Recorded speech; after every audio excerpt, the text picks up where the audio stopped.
We're live. Hey, Hello. I found all my notes. Woohoo! Oh, yay. Yay! Oh, All we'll of them. tell you And guys. the photos. Oh, wonderful. Even better. Right, we Yeah. will tell you guys about that in a minute. So, Right. here we go. Let's just get me a little bit more organized. So, tano koto kua hui hui mai nei ko Amy toku ingoa ko Haunted Auckland. Aho, welcome to our interview this evening and early morning with John Cruz, who's sitting on your screen there, very excited. This week is Te Wiki o Te Reo, Māori, so we're just having a little bit of extra practice for me in there. Anyway, so... Oh, don't ask me, Maori. I can't remember. That's fine. We'll settle hang on a for minute. kia ora. So we received a message from a follower called Liam Carey about a month or so ago, and he had been out with a friend exploring some tunnels in his local area, and he'd used a spirit box by holding his arm through some tunnel bars and asked if anyone was there. He received a response on his phone app, and it was a female voice saying yes. So it shocked him, and upon leaving, he noticed a plaque which stated the area he was in was converted to the Women's Auxiliary Army Corps in the late, around about 1942-43, due to manpower shortages in the Homeland Forces. So Liam's story was... Where are these tunnels? Oh, we'll get there. So Liam's story got us intrigued. So we reached out to the committee who protect this awesome location. And this is how we got in touch with the very knowledgeable Mr. John Cruz, who's here with us this evening. So, yes. So as a little bit of background for those of you outside of Auckland, so the John F. Kennedy Memorial Park is in Castor Bay in Auckland on the North Shore. And it includes the remnants of a 6-inch battery gun built between about 1941 to 42 as part of Auckland's World War II defences. It was one of the 3 gun batteries whose purpose was to defend the northern approaches on the Rangitoto Channel. The other 2 were at Whangaporawa and Matutapu. So it distinguishes itself from other emplacements that you might have heard of, like Stony Batter or North Head or those sort of things, because what was special about this place is that it was designed to look like residential housing to protect it. So the barracks, headquarters and gun pits were hidden inside sort of fake houses, and one was meant to look like an ice cream store and things like that. That was to fool any Japanese spotter planes or anyone like that who was seeking to find the coastal defense sites, potentially to bomb them. And today we believe only one of these houses may remain. So this is a place that we are hoping we might be. Two houses. There we go.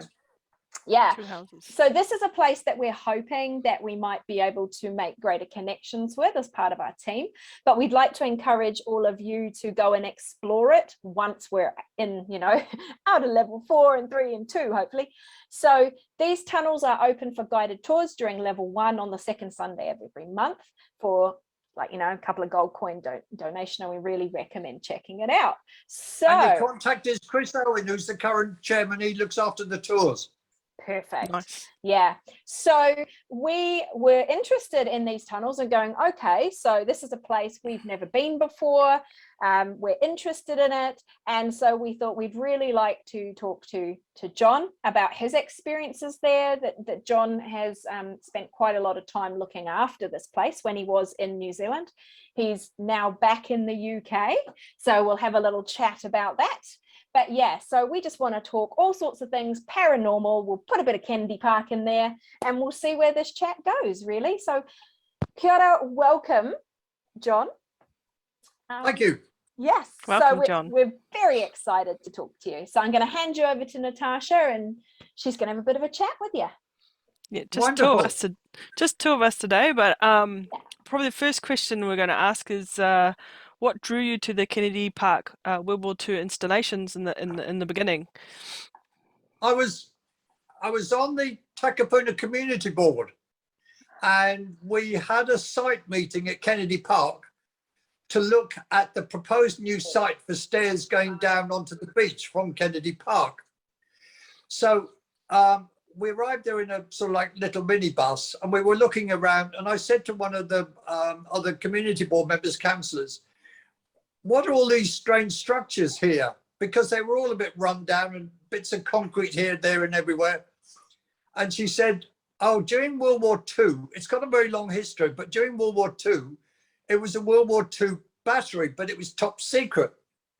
So that got me going. I had to wander around. I left the others to decide what to do about the stairs going down to the beach while I looked around at these concrete structures. So cutting a long story short, because I don't want you to miss Christmas, I held a public meeting, and that public meeting was held in what was the make-believe Italian ice cream parlor in the park. It got converted by the council for community use, so it's for community meetings. And I advertised the meeting in the North Shore Times, and I could not believe it. There were people queuing outside. We had to open all the windows so that people could hear what was going on at the meeting. I chaired the meeting. I told people what it was all about, and that we wanted to try to restore these buildings and look after them, and you know, if possible, make them into a sort of tourist attraction and do tours of them. A lot of the buildings were very run down. Really, they've been neglected. And so we formed a committee, and we formed a charitable trust. I'm the founder of that charitable trust, even to this very day. I was the chairman, the first chairman for 10 years until I left New Zealand in 2019. And it's still running today. We still run the tours. The tours are hugely popular. We don't just do it for adults, but it's also for kids from primary schools and other schools to learn all about what was happening in World War II with their great-grandfathers, etc. But in the past, years ago, sadly, most of them have passed away, we did have quite a number of veterans who served there during World War II. And yeah, so that's how it all got started. And it's been hugely popular. So we have restored, we restored the tunnels. We collected a lot of artifacts. We wanted to build a database of information. Because we were told it was top secret, we thought, right, well, we're not going to get much information. We had 2 documents and 1 photograph.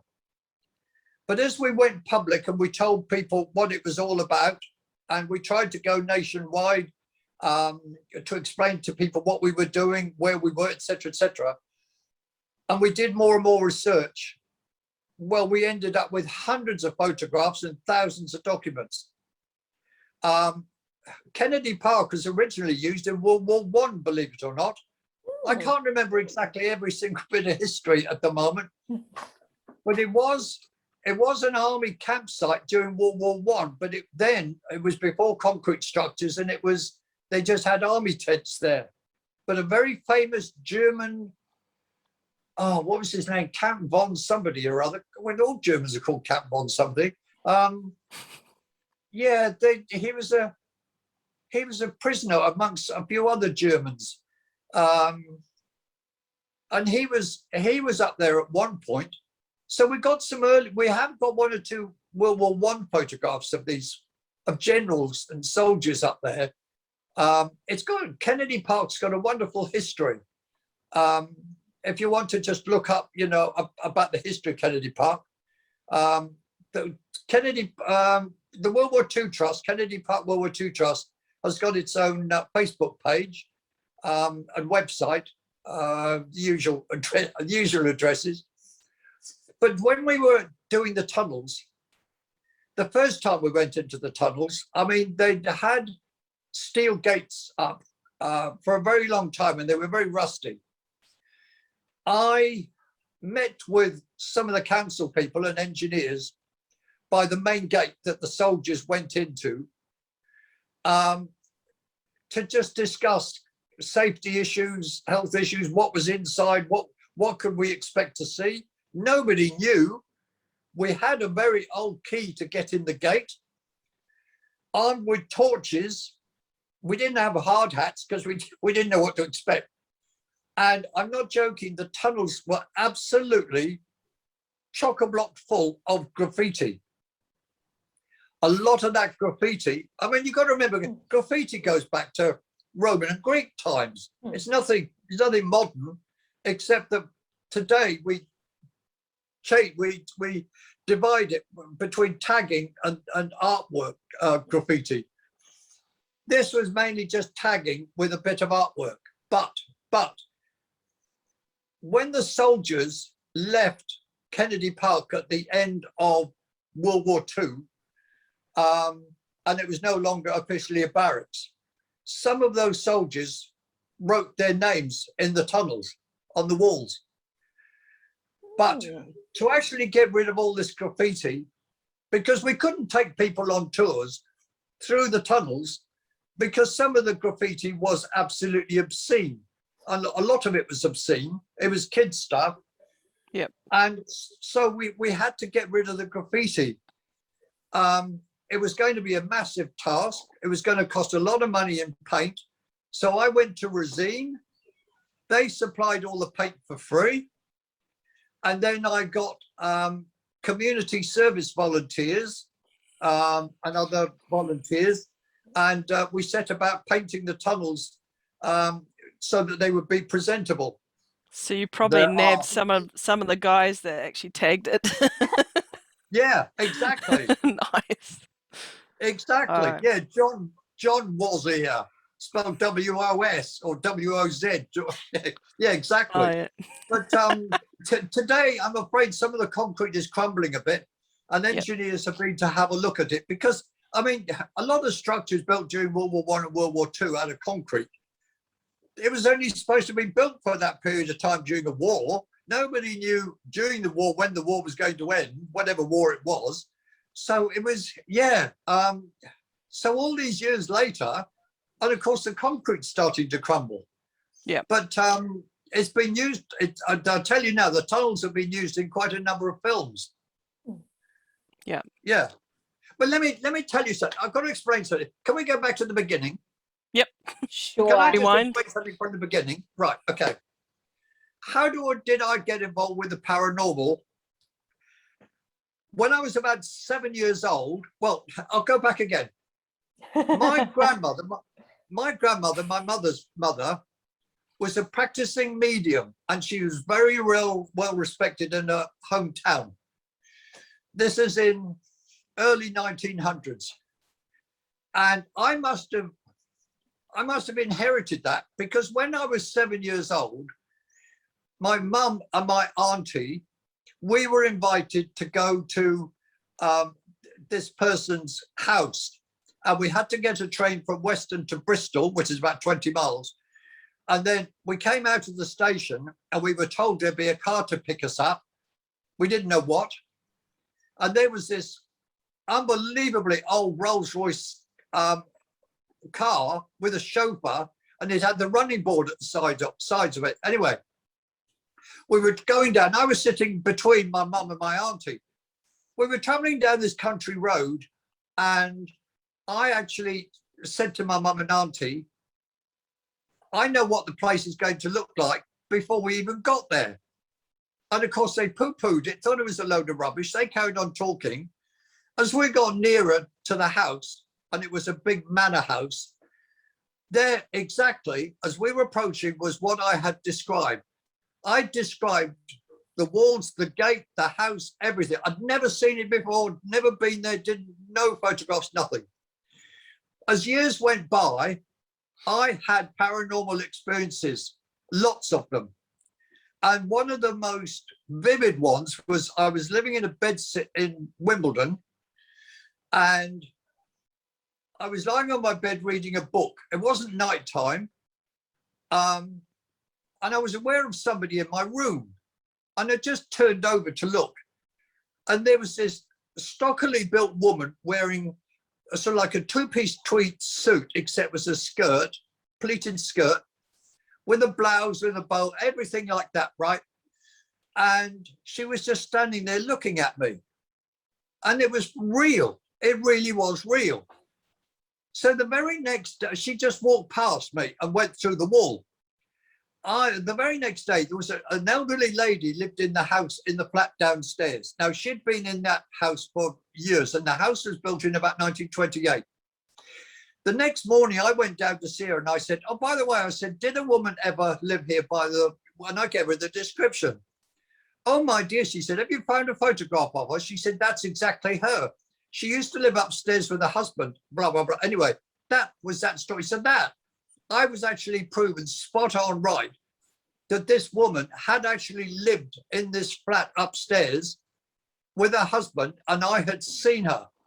And it was the date I saw her was the anniversary of when her husband passed away. And her husband and their bedroom was in the back part of the house. My bedsit was at the front. And over the years I was there, everybody who ever rented that back room could never, ever heat it. It was always freezing cold, even during the height of summer. And that's where her husband had passed away. So anyway, so I've had lots and lots of experiences, including New Zealand. So that's a bit of background about me and seeing things. Yeah. Excellent. So probably the next question is associated with Kennedy Park, but along more of paranormal lines. Have you heard of any ghost stories associated with Kennedy Park? Do you want the long version or the short version? Because they're both. The answer is no. No, nothing. No. None, nothing. I would have known. I can assure you. You've not experienced any feelings or anything there or anything? Going through a very old set of tunnels, World War II tunnels. I mean, World War II is not that long ago. Well, it isn't to me at my age. Yeah. You're underground, you're surrounded by many meters of concrete all around you. It's deathly silent. You can't hear anything. So when you walk in there, it's an unusual set of circumstances that the normal person wouldn't be exposed to. So your mind goes, your mind plays tricks with you. And you think you can hear things, you think you see things, but in actual fact, you don't. It's just very, very deathly quiet in there. But no, I've not experienced anything whatsoever, nothing. Not even because nobody passed away there. None of the soldiers died there, nobody did. Cool. Fair enough. Good to know. I hope I didn't shut you up. No. We got more questions, don't worry. Yeah, we got lots. All right, what's the next one, Tash? You want to carry on or? No, you go. Shall I? Yeah. All right, so what would you consider yourself more of? Would you consider yourself more of a paranormal investigator or more of a historian? Ooh. I'm definitely an historian, without doubt. I write about history even to this day.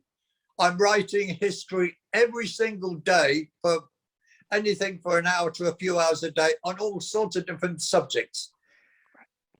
As far as the paranormal is concerned, I'm a seer. I'm just a seer. I see spirit.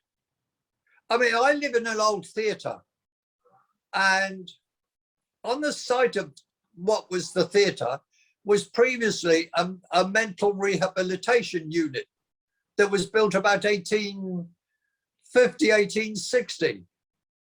I know everybody here on Nightstone Island in the flats. I've been asked many times over the 2 years I've been here, John, is the building haunted? And I've actually said, no, it isn't, because in the 1960s, I used to be in charge of backstage during some of the big shows. And I was always on my own to start off with. I had all the keys. I would unlock backstage and everywhere. I was the only person in the theatre. Theatres can be spooky places because they're very, very quiet.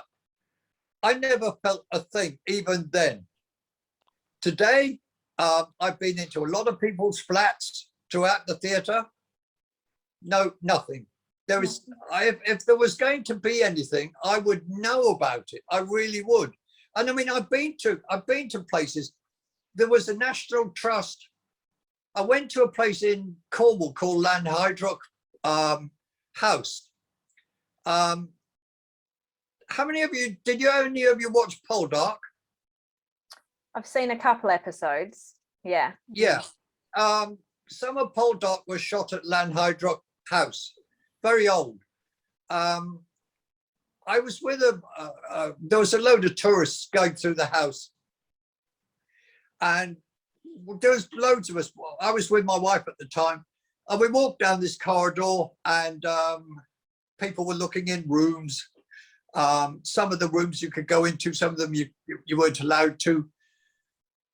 And there was one door a woman ahead of us opened, and she said to her friend, "Oh, no, don't go in here. No." And she was quite traumatized, not by what she'd seen, but by a sense of presence inside that room. Well, that was like a magnet to me. That's it. I'd be in there. I had to go in. I had to go to that room. I also opened that door. I did not like that presence in there. Now I'm going to tell you a story about a house I lived in Forest Hill. Oh yeah. Yep. We were there.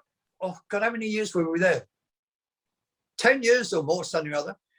I always knew that there was a presence in there, but I was confused because each presence sometimes changed. It was different. Each one was different.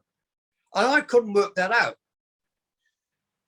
One day our dishwasher packed up and my wife said, "Are you going to be home today?" I said, "Yes." She said, "Oh, I've called the serviceman to have a look." Anyway, this serviceman knocked on the door downstairs. He came up and he said, "Oh, it's very strange being here." He said, "I haven't been here for donkey's years."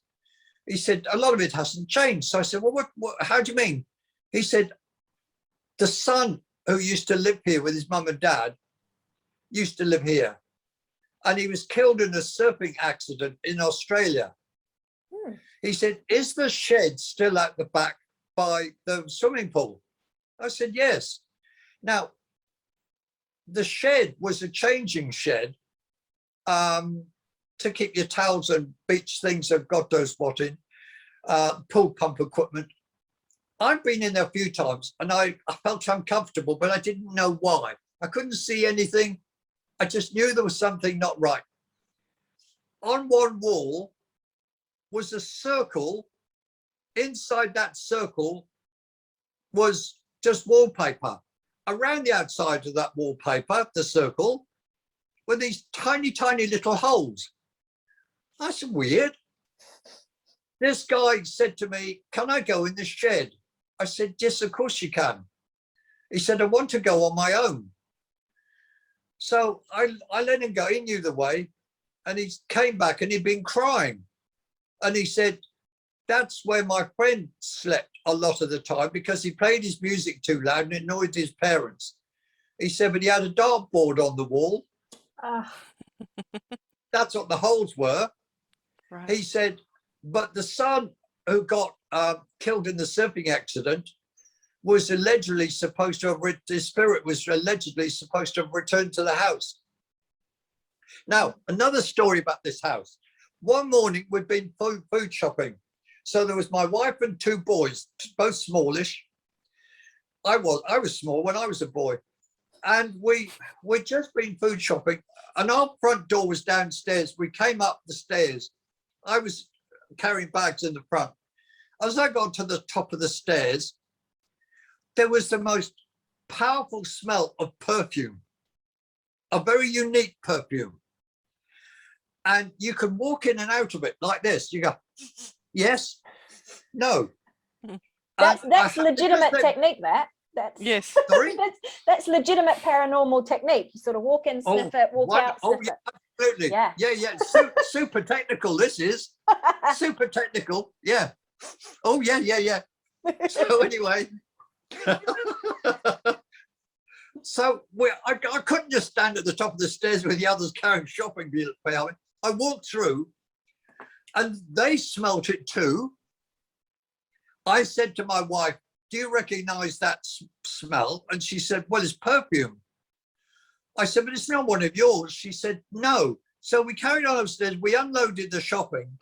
I went back to the top of the stairs and there was a sort of semicircle of this smell.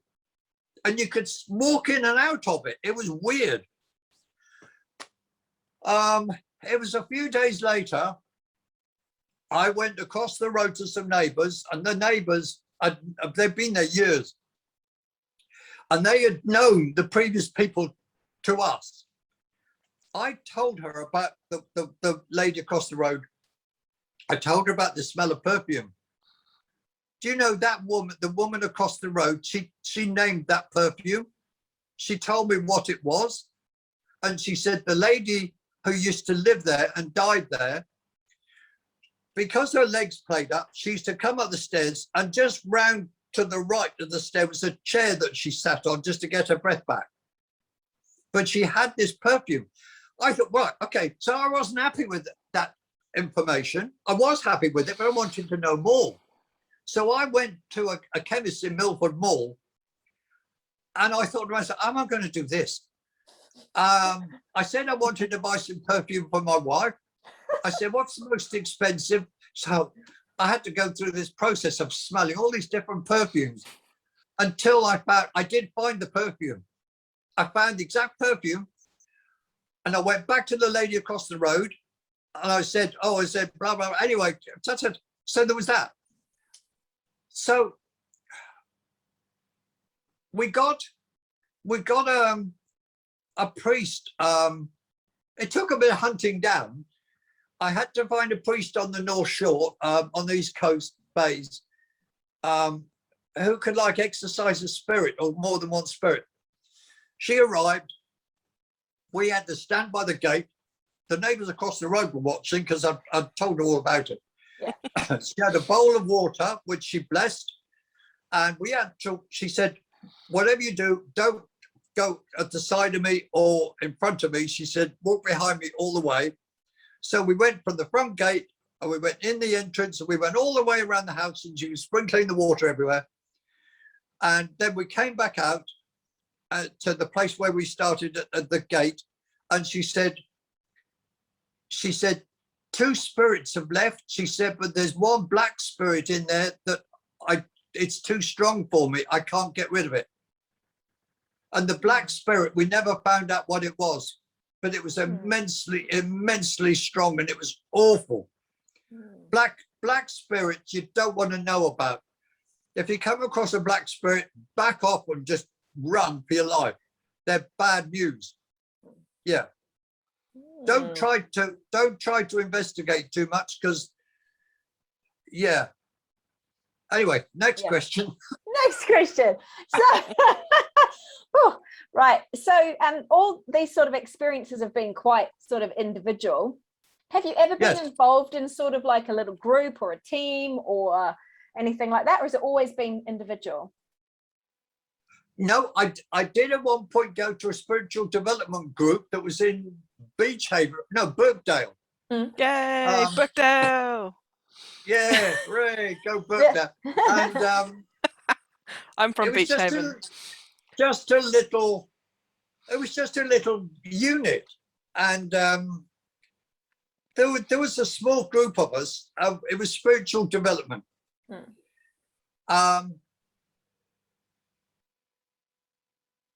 And I got, how can I describe it? This spirit latched onto me, and I got taken very, very ill. And the woman who was running the group didn't have any backup experience or knowledge of recovery. She didn't know what to do. And so some of them, they had to carry me from the chair I was sitting in and lay me on her bed while they worked out what to do. They didn't know whether to call an ambulance. Well, how can you call an ambulance to somebody who's been taken over by a spirit? It was bad. I was so ill. I really was. And this is what I was told afterwards, right? This is not from what I remember. This is what I was told afterwards. They contacted one of New Zealand's top spiritual investigators, if you like. I think, where did he live? Glenfield. Yeah, he lived in Glenfield. He was part of Glenfield Spiritualist Church. And it was now quite late at night. I mean, normally we finished about 10 o'clock. By now it was getting on past 11, apparently. And he arrived and he managed to, if you like, dislodge this spirit from me. And they sat me up and gave me water to drink and things like that. It took me a while to recover, but I was pretty poorly. And of course I was driving, my then wife was there, and it was, oh, that was a really bad experience. That was bad. And I tell you what, it frightened the other group, the rest of the group, because they didn't want to come back. They didn't want that to happen to them. Yeah. Yeah. So it rather left a bad taste in the mouth. I'm just going to grab my coffee a minute. Sure. All good. All right. So we've got dark entities and we've got you being taken over by spirits. We're on a doom and gloom tangent here. Woo! Right. So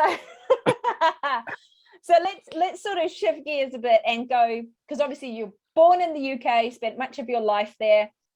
So for people who don't know, you've been involved with TV over there, and so you most of my life. Yeah, and so you came to New Zealand to work on TV3 when it was so when it was setting up, that sort of thing. And then since, like you said, 2019 you went back home, back to the UK. So thinking about the UK and the North Shore sort of thing, could you pick one of those places like that you've investigated that you've really enjoyed investigating, sort of from England, and one from North Shore? Well, yeah, don't you? I love investigating. Like, I find them so interesting. Like, I don't know. So you don't enjoy it? Hang on a minute. Oh. Hang on a minute. Hang on. Oh. I wonder if I can find something to show you. Oh. I can't remember how it all got started. Let me pull it all out. But there's loads of stuff here. Look at the title of that. Haunted. Right. We're delving into the archives now. Yeah. Oh, I tell you what I was doing. At one point I was a researcher for an independent documentary company. This was in the early 1990s, possibly. And we had 6 half-hour docos to do. And one of them just happened to be life after death experiences. Okay. And I was the researcher on all the documentaries, and I needed to know more. I found out that quite a number of the subjects that I wanted to cover were Maori based, and I was introduced to, he just happened to be a Maori TV producer way back then. I don't think he's with us anymore. And he and I traveled down to Hamilton, and we met and interviewed 2 people who were unrelated, but had unbelievably near-death experiences. So I was doing that. I found the article. Now, I can't remember how I got started on all this, I'll tell you. But the North Shore Times got in touch with me. Can you see that? Yep. Checking Yep. out the ghosts. Checking out the ghosts. That was the front page of the North Shore Times. Woo-hoo. Nice. Was it the Times or So- the Advertiser at that stage? Because it changed names. I can't What is remember when it it now? changed names. It's North Shore Times now, but it used to be North Shore Advertiser Showing Yeah, your that's age. right. growing up. Yeah. So 'Cause anyway, yeah. so A while anyway, ago. yeah, very long time ago. I can't remember how I got I don't know how it got started. I was possibly just talking to people and word got around because I was pretty well known on the North Shore for this, that, and the other. It wasn't the first time I've been interviewed by the North Shore Times. It wasn't the last. I've been on TV a few times for different things. But once that article went out, oh my God, I was inundated with stuff. And it was then that I started to write down all the places, all the people, all the experiences they'd had and everything. And I've still got that list. I've still got it. I've got the scribbles that I made at the time when people phoned me up. And then I've actually just typed it all out. Nice. So I was quite thorough about it. I did go and investigate a few of the places. One or two of them I couldn't go in to investigate. One or two of them, or a few of them, I thought you get a sort of sixth sense whether something is right or wrong. Mm. There was a building, I think it was telecom building, on the hill above Orewa. So as you travel, this is on the old road before the motorway was built. As you're traveling from Auckland to Orewa, there's a hill, and on the top of the hill before you went down to Orewa. Yep. I think there was a cafe. There was just a few buildings, but one was like a telecom building with all switching equipment in it. Oh yeah, exchange. And that was allegedly haunted because there were a number of telecom technicians who contacted me, and they all had exactly the same bad experiences in there. That was black. Anything really bad experiences, I call them black. Yeah. One was I got telephoned by a doctor who told me that his surgery, they had to keep changing the rooms round because one room in this house, it was an ordinary domestic house that got converted into a doctor's surgery. Yeah. And there was one room in the house that nobody could use at all.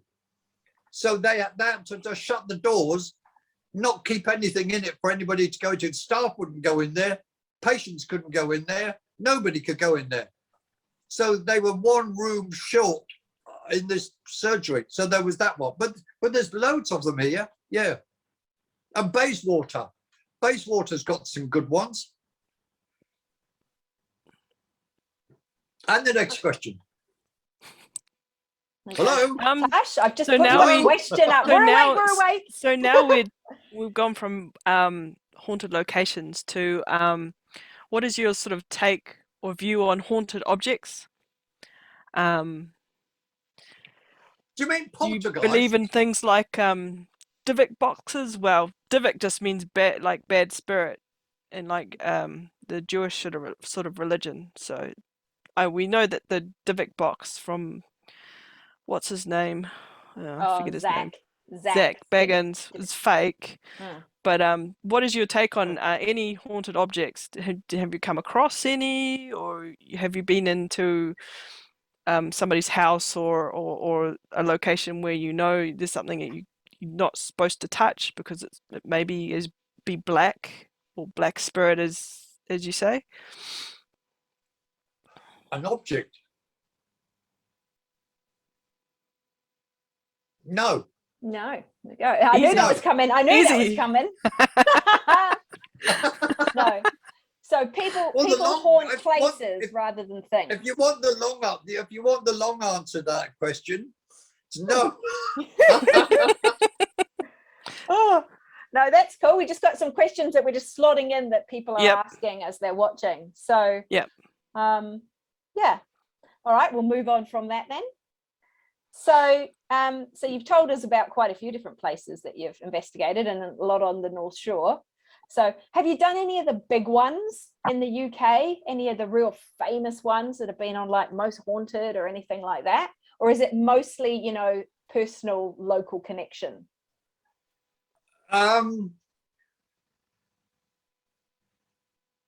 You might, I tell you what, obviously because of this country's history, goes back such a long way, there's obviously going to be an awful lot of ghost stories coming out. Oh, you know, there's Hampton Court, there's all the usual famous places, you know, history. But there's one, you might like to Google it. This is before I went out to New Zealand. This is donkeys years ago. I had a book called The Haunting of Borley Rectory. Oh, yes. Have you heard of it? We've all heard of Borley Rectory. Do you know something? That's a book. I didn't like having it. I didn't even want to give it to anybody. I put it in the bin. It was bad news. I just did not want to own that book. It burned down mysteriously. It wasn't done deliberately. The police investigated, and it was never deliberately set on fire. It just mysteriously just caught fire. Whether anything has been built on it, I don't know, but it was reputedly supposed to be the most haunted place in the whole of Great Britain. Yeah. I've never been to it. I don't want to go to it. No. But, I mean, yes, of course I've been to places. I mean, I lived in a cottage in Cornwall that was built in 1770 by a sea captain. And then, of course, in those days, there were sailing ships. This was in Foy Harbour in Cornwall. And I'll tell you this story. It wasn't haunted because when my wife and I went to have a look at this place, because it was a restaurant that we were thinking of buying, and we went round with the estate agent, and I went into the lounge, and I looked up at the ceiling, and I said, "Why is there a trapdoor in the ceiling?" She said, "It's a coffin trap." She said, "Go upstairs," she said, "and you'll see why." I went upstairs to the bedrooms, and the stairs were terribly narrow. The rooms were tiny.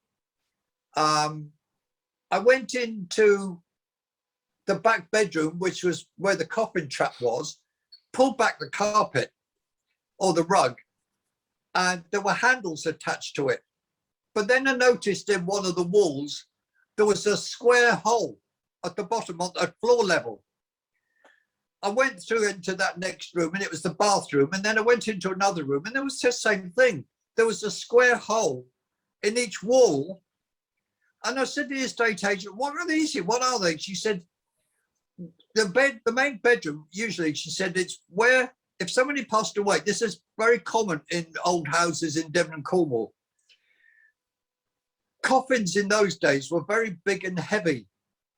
And what they did was they lifted the coffin trap up from the ceiling, and there were various pallbearers, 6 here, 6 there, 6 there, blah, blah, blah. What they did was they passed the coffin up, and they put it, and then they shoved it through these holes in the walls till they got to the room where the body was, put the body in the coffin, shoved it through the hole in the wall, then the hole in the next wall, until they got to the coffin trap, lowered it down with ropes, then out the door. And then, because it was at the bottom of a steep hill, they had 3 sets of 6 pallbearers from the bottom of the hill right to the top outside the village where the church was. So you had these huge teams of people for one coffin. But I thought to myself, oh, does that mean the place is haunted? No, it was clean. It was clean. Ah. Yeah. Clean Oh, as. Oh, oh. I'd still be Every there. I'd place- still be there with my dowsing rods in the Hope. I'd still be there. voice recorder Don't and think EMF lots of meter. water. Well, So the next question we've got is what is the difference in your opinion between haunted locations in New Zealand versus those in the UK? None. none. Excellent. No different. So we've had a question as well, like when you're seeing spirit, are you seeing them the same as day-to-day people? Like Yes. in front of you? Are you seeing them in your mind's eye, or are you actually seeing them physically there? No, You think? some of them I have actually physically seen. And there's no Others- difference. Others I have felt, I have sensed. Yeah. And so when you're like, I'm just thinking, have you noticed any difference? Because we've been having discussions about energy and dissipation of energy and stuff like that. Like, if it's a more recent spirit, I suppose, do you think that's a stronger image than maybe something that's older? Or have you, I don't know, ever thought about that? Like, you know, like I'm thinking like Romans, you know, spirits of Romans that have been gone a very long time may not be quite as strong as someone who died in the 1900s during the war, say. Like Saxons and Vikings Well- and all that in the UK. Well, I don't know whether you've come across this yet.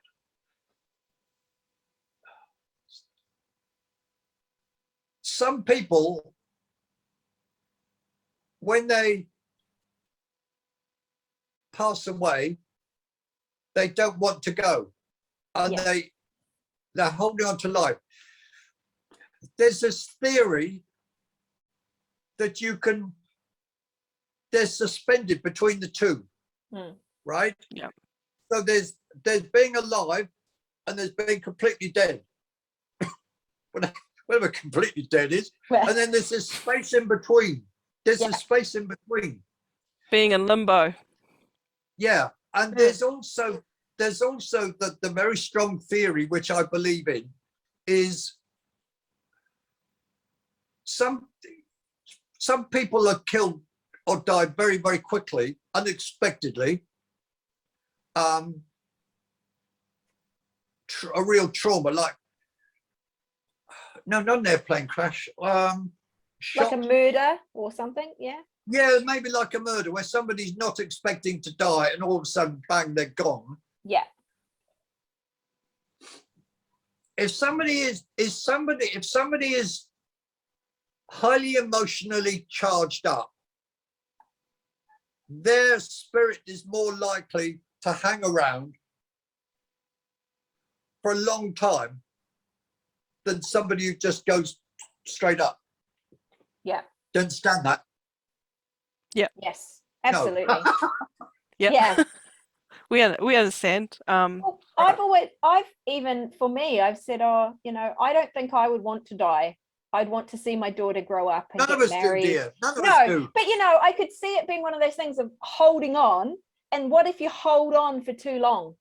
You know, do you get stuck? Because you end up seeing your children and your grandchildren and your great grandchildren, and you're just like, I'm ready to go now, and I don't know how. Like that would be me. Yeah. So what a lovely thought, isn't it? Yeah. Just like I'm just gonna sit and spy on her forever. Maternity. I don't think she'd enjoy that too much. Sitting my mother socks out the washing machine. Yeah, my mother was a twin. And she was born in 1915. And way back then, maternity care wasn't anything like it is today. And it was decided at the time only one sister could live. And it was my mum who was allowed to live. And my mum, throughout the whole of her life, always believed that her twin was still with her throughout the whole of her life, guiding her, telling her what to do, what not to do, etc., etc. Very, very strong, very powerful. Yeah. But Yeah, there's I been was, but let me tell cases you of that. another, let me tell you another story. I was 21 years old, and I was in hospital, and I've been very seriously ill. I was in hospital for weeks and weeks. And it was in the days when there were strict visiting times. And I'd been put from, the ward was split in two. It was like L-shaped. And between the joint of the L was the nurses' quarters and things. Well, those who were really ill were in this bit. And then as you recovered, you went into that bit. Yeah. Yeah. So they put me into a corner. I was in a corner bed. And we'd had lunch, and visiting time was 2 o'clock till 3 o'clock or something or other. So between 1 and 2, it was rest time. So all the patients had to have a little sleep or whatever. So I was lying on my right-hand side with the rest of the ward over there, behind me almost.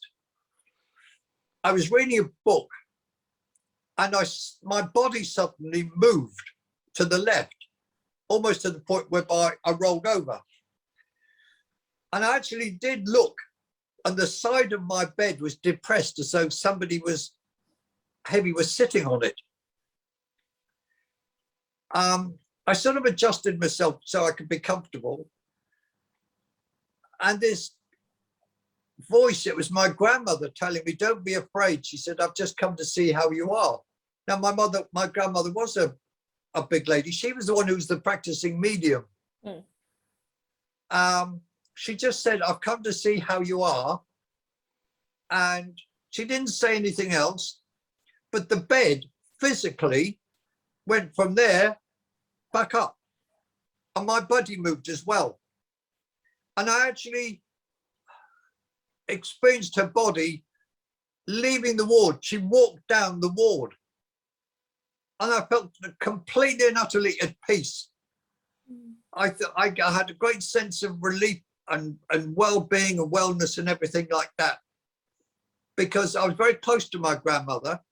But the fact that I was reading a book that had occupied my mind, yeah, and then this experience happened to me that was totally unexpected. It could not have been imagined. It can't have been imagined because it physically happened. It's like me going like this, wherever the lens is.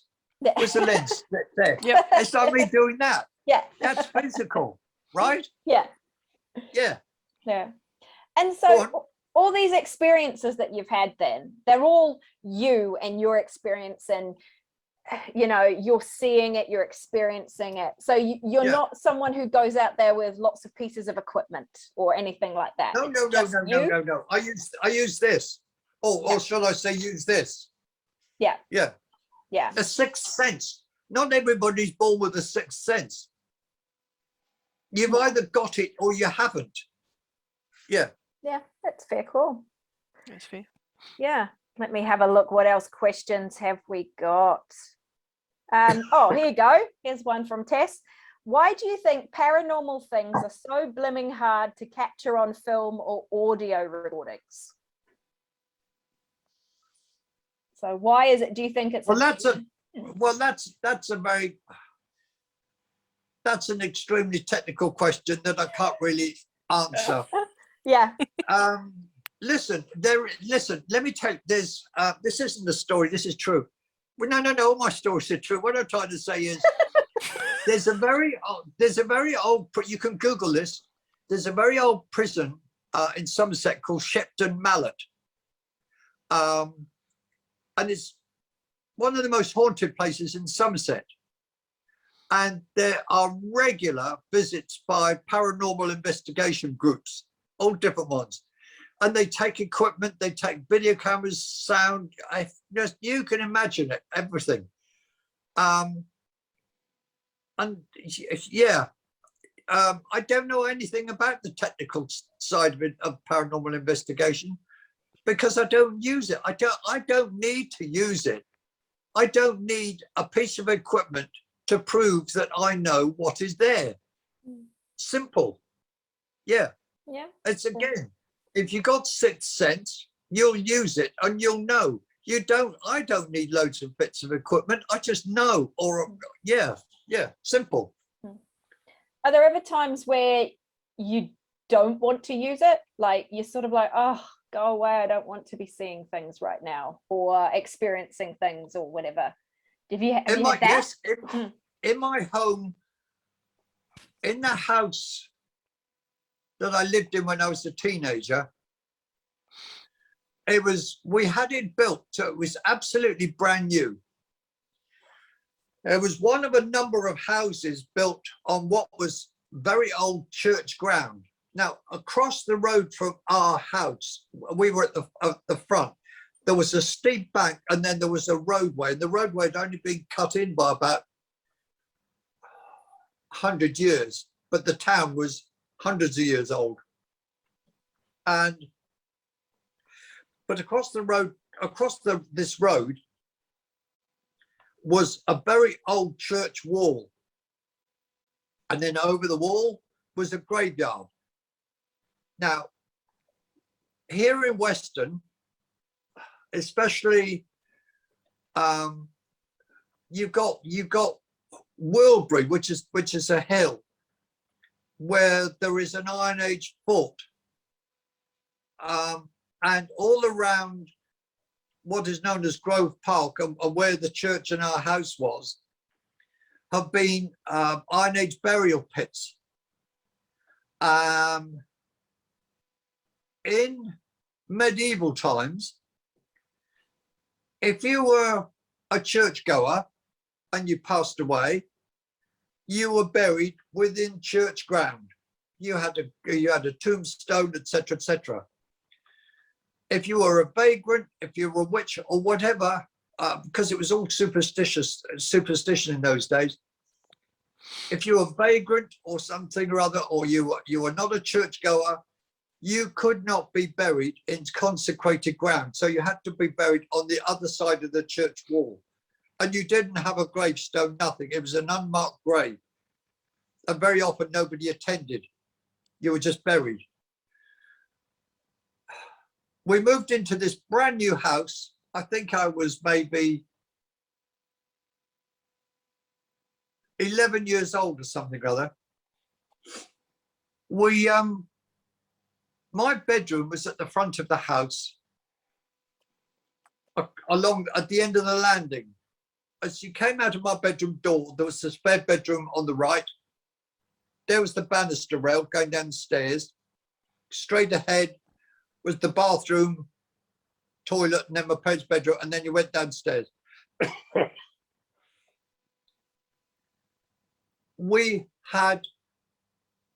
was moving day. This is a scary story. This is scary. Because even telling it brings back pretty black memories for me. My parents, we were expecting the removals van up at the old house, and my dad dropped me off at the new house to await the removals men, and he went back to our old house where Mum was, and they were packing the removals van up. So I had to be at the new house in case the removals men arrived before my mum and dad did. Yeah. We had carpet down. It was about midday. It was sunny, it was bright, it was a very bright house. Wasn't dark or anything. I went into the spare bedroom. I was just wandering around with nothing in there except carpet. I looked around, I looked in cupboards and things like that anyway, and there was all smell of new everything. I came out of the spare bedroom just to wander, and as I turned right to go along the landing, there was this solid black object just standing there. Just so, here was the doorway here. I came out of the doorway and there was this black object. It was awful. It wasn't a shadow. It was actually a physical object there. And I was petrified. I went, as I got to the top of the stairs, the front door opened immediately down the front. And Mum and Dad walked in. And my mum said to me, God, John, what on earth has happened? And she's told me that my hair was actually sticking up. And I was still petrified. You see, my dad wouldn't have believed. I told my mum, because she understood, because it was her mother who's the medium. I saw that black thing and felt its, or felt its presence in that same spot all the time we lived in that house. Wow. I hated it. It was awful. Yeah. Yeah. So that I didn't like that. That was bad. Yeah. That reminds me, we've got someone on the team called Barbara, and she had a similar thing in their house. There was a certain point in the hallway that there was something that her and all her sisters never spoke to each other about it, but they all experienced the same thing. And they all felt like at a certain point they had to walk differently and duck past something. And they only kind of discovered it when they were adults, I think, when they actually talked about it and went, oh my gosh, you had that too. And it's very interesting, those sort of experiences. And in a house that you think, I don't know why this is here. I don't know. It's clearly attached to the land. So if you're in touch with Barbara,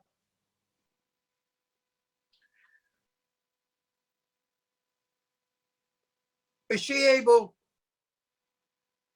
have any of them kept in touch with the new people in that house? In other words, I've got to ask you a question. I'm going to ask you a question. If a house is allegedly haunted, and you've got different households living in that house, do they all experience the same thing? Yes or no? My personal thing is, I think it would be different. I think it's all about your own intent. That's right. And I think if you go in and you're respectful and that sort of thing, you're going to possibly have a much better outcome than if you go, oh my gosh, there's something terrible in my house. I need to push it out with sage. I need to do all these things immediately. You actually just take a breath, work it out first. And I suppose it does depend on you, but with them being younger, being children, it's a very different intent, and it's not going to be a negative intent from them at all, which, whereas adults, because they also wouldn't understand. No. So you tend to fear what you don't understand. So of course, whatever that may have been, because I have had similar experiences with, I guess you'd say, like a shadow person, like a black mass that basically has no features. It is obviously a person, but is completely black. It's scary in color. It would be quite scary because it's unexpected.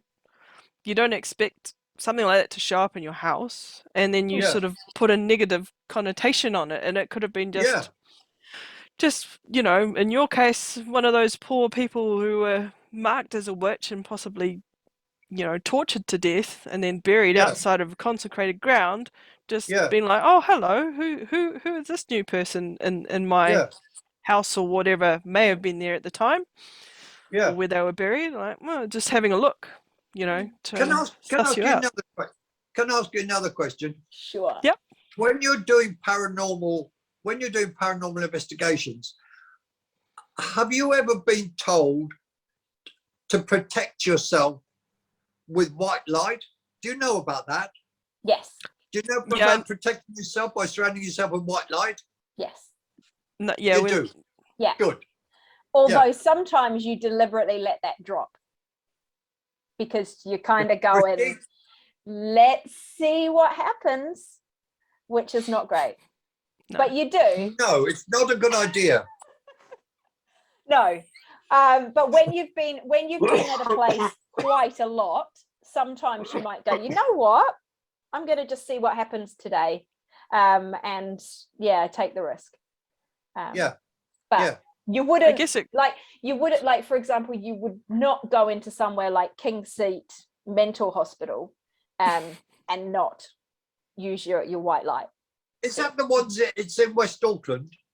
No, this one's South Auckland near Karaka. What's the one in what's the one in West Auckland that was a hospital?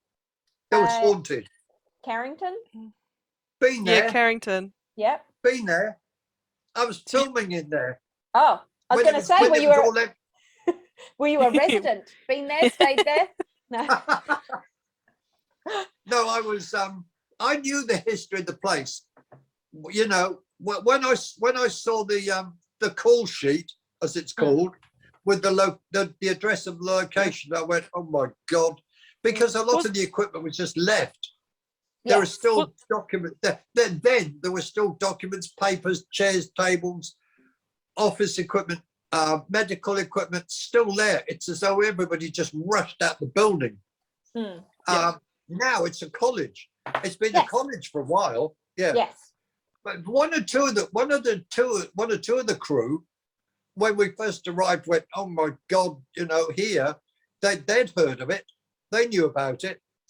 But others, you know, had never heard about it, just got on with it. But yeah, some of us walked around with toilet rolls.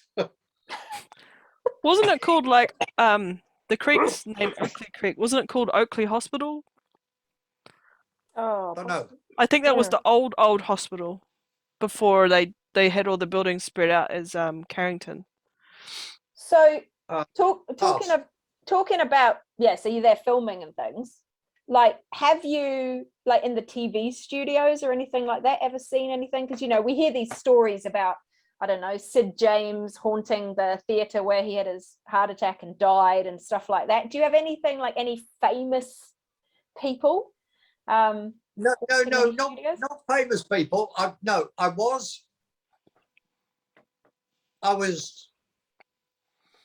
was working on the stage of the Theatre Royal in Bristol. Theatre Royal in Bristol. I've worked in a lot of theatres, old theatres, and we dropped a bar in. A bar is what you hang the scenery on, or the lighting. And we dropped the bar in, and what we had to do is we had to tie a cloth onto it, which is like scenery cloth. It's like curtains, except that instead of having the runners, you have tape. And a whole load of you, all in a row, you're all tying the tape on. And I was right on the end at the right, with my back to the audience. No audience in, but we were building the scenery. Yeah. And I got a tap on the shoulder. And I turned around expecting it to be my boss. Nobody there. Nobody there. Turned around. No, all the others were carrying on working and everything. And it was definitely physical. I can feel that now. I can feel it then. Yeah. When we finished and it had been taken up, I said to the guy next to me I worked with, and he said, yeah, we've all had that. He said, if while we're here building the scenery, if you keep an eye on the fourth row back from the front, and I think it was second seat in, you'll see the spirit of, was it a man or a woman? It was a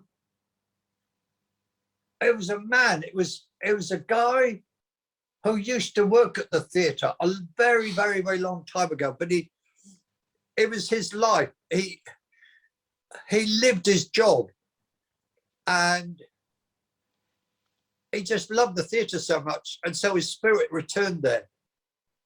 But I did go to the Theatre Royal in Bath to work, and you got to take some of this with a pinch of salt, actually, because a few theatres have always got what was known as a grey lady. A woman you got to. There's always a haunted seat somewhere. Hang on.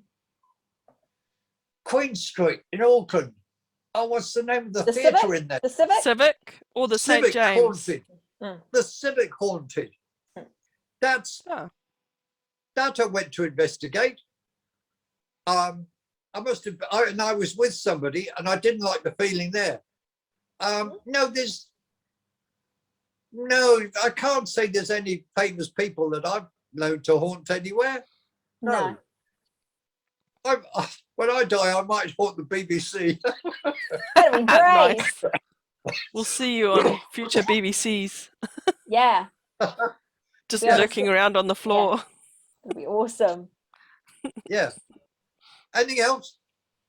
No, I think that's it. Do you want to know some of these places on the North Shore? Go on Sure. then. Give us some places that you've got that you believe are haunted. Yeah. See if I recognize them. See if they're still around. Well, but wait a minute. I'm not allowed to give you addresses. No. No. So any public places rather than people's houses. Yeah. If you've got any.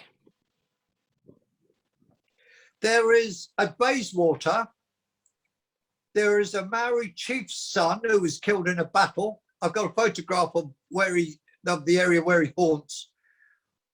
If you want to look up, if you could Google a book by a man called Paul Titchener. Yep. Does that name ring a bell?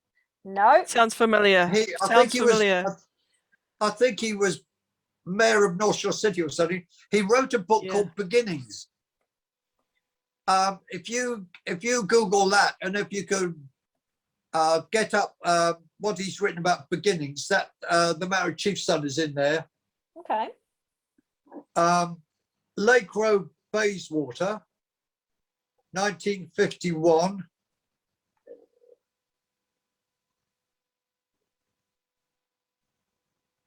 Oh, there's quite a few. Casino Street, Bayswater. Yep. Lake Road, Bayswater. Aramoana Ave. Regent Street, Bayswater. There's a few of them here. So it sounds like if you want to get yourself a haunted property, Bayswater's the place to go. If you've got enough money. Wait a minute. It's very expensive. Wait a minute. I tell you what. I got friendly with a real estate agent in Browns Bay, and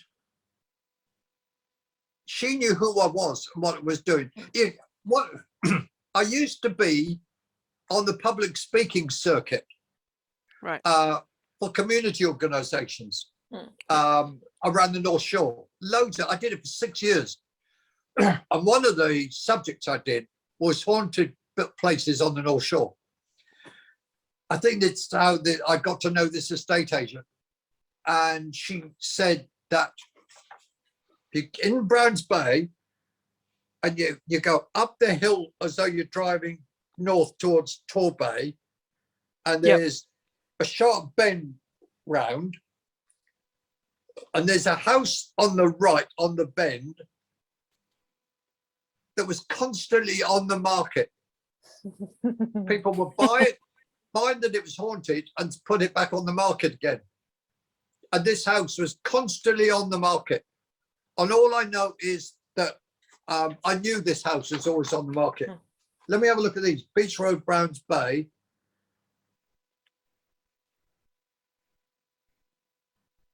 It couldn't even be rented. That's a point. That's another one. It couldn't even be rented out because people left. Rosebery at Birkenhead, Domain Street, Devonport. Rosebery. Oh, okay. Oh, there's one Mount Albert Road here. Tonar Street, Northcote. Tonar Street. that used to be a really scary street, but now it's toned down a bit. Yeah, very much so. I remember. Mahara Ave, Birkenhead. Oh, Valhalla. Neil Avenue, Glenfield. Neil. Oh, this is an interesting one. I know a few of those places actually. This mother and children murdered. Cold bad feeling. Several people aware of information blah, blah, blah, blah, blah. It goes on and on and on. That's a bad one. That's not good. Ma- That Marlborough, perks me up. That's like, oh, interesting. yeah. Marlborough at Glenfield, King Edward Parade, Devonport. Oh, yeah, here it is. Orewa, Top of Hill, Silverdale End. X Radio Coast to Coast Station. Oh, Above fruit shop, various unexplained phenomena recorded in station on air logbook. that sounds And then I've got cool. more. And then they told me more about that. Right. Lulu's. Oh, I've been in this house. If you get that book Beginnings by Paul Titchener, in 1943, there's a house in Kerr Street, Devonport, that during World War II was a brothel for American servicemen. Oh, It was that called sounds. Lulu. It was Fantastic. called Lulu. That sounds like a place I need to go and try and get some EVPs. Yeah. Is that there on was the a side of prosti- Mount Victoria? Yeah, there was a prostitute. I think I know murdered the there. house. There was a prostitute murdered there. Yeah. And on the anniversary of the murder, voices of shouting and a woman screaming can be heard every single year. Oh, that sounds like a bit of me. Sounds good. All right, And we then, might. I've got loads more as well. And I've got might- photos and God, there's loads of stuff here. We're going to have to get you to share some of this with us, I think, behind the scenes. Yeah. Let us have a little squizzle. I know Mark will love it. God grief. So, yeah, that'd be great. Hang on, what's this? We might have to cut it short there, John, I'm afraid. Yes, no, that's fine. That's all right. But Oh, we can keep on having other conversations about all this behind the scenes. So Yes, we thank can. you, Yeah. thank you so much for sharing all your experiences and all your knowledge. And I'm sure, thank you. more people will watch this. So we'll put this up so it can be watched again. So if anyone else watches this, feel free to send through more questions and we can forward them to you and keep following up. That would be awesome. Yep. We So- could even Can do you- another can you- interview. Are you going to edit it? A tiny bit, we'll put a little thing on the front and a little thing on the end, and that's about it. Everything else will just be We'll as just is. leave. Are you able to send me the clip of the interview? We Yep, certainly can, John. I'll Oh, thank you edit very it. much. Edit on Yeah. Saturday, and then I'll send you the YouTube clip. So there's lots Once of it's up. people online just sending through who've been watching, saying thank you very much. So they're all sending you little thank yous and smiley faces. And Mark, who's in our team, he's like our founder. He's actually said, do a part 2. He's so excited. He's keen to hear all Yes. this stuff. So yeah, that's awesome. Yeah, I'll do a part 2. Yeah, we'll arrange it. Yeah. We could do a series. We could do a series of 6.5-hour documentaries. That's Yeah, it. we could do a YouTube series on John Cruise and his Auckland and North Shore / UK Yeah. We might even let the boys haunted in places. we'll let the boys in next time to interview you as well, because I'm sure they'll Yeah. have lots of questions as well. Oh, right. Okay. All right. Yeah. Yeah. That'll be cool. But thank you so much for giving up your time this morning, your time. Thank you. Yeah, loved it. Love hearing all this stuff. All It was right. great to see and hear you this time. It was, Yeah. Yeah. yeah. All right. Thank you very much. And All right. we'll You talk take care again. then. All the all best. right. Okay. Good luck See with everybody. lockdown. You too.